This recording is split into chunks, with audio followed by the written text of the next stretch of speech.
Una giornata febbrile per Giancarlo Galan, che dopo 77 giorni di carcere intravede la prima reale possibilità di uscire.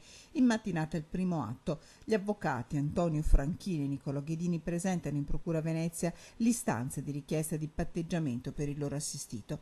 L'ex governatore del Veneto, l'ex ministro e il parlamentare di Forza Italia chiede di essere condannato a 2 anni e 10 mesi di reclusione con la confisca di beni fino a 2,6 milioni di euro.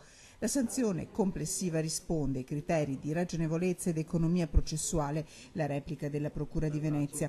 Il sì è congiunto, firmato da Luigi Del Pino, procuratore capo, e Carlo Nordio, procuratore aggiunto. La pratica passa di ufficio e attende via libera dal giudice per le indagini preliminari, dove il fascicolo arriva con il parere favorevole della Procura in ragione della congruità della pena, della carcerazione preventiva già sofferta e del suo proseguimento domiciliare. Galan, che in carcere opera, potrebbe essere trasferito a breve dall'infermeria alle celle comuni Spera.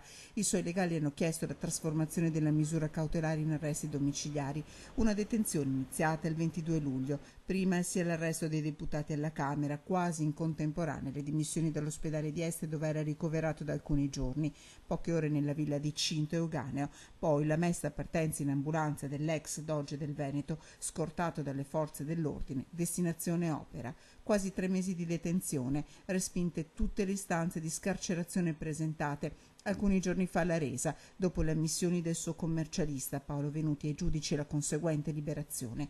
20 patteggiamenti attesi tra gli indagati nella vicenda Mose per il 16 ottobre e mentre resta in carcere a Pisa l'ex fedelissimo assessore Renato Chisso, per Giancarlo Galan la detenzione potrebbe essere agli sgoccioli.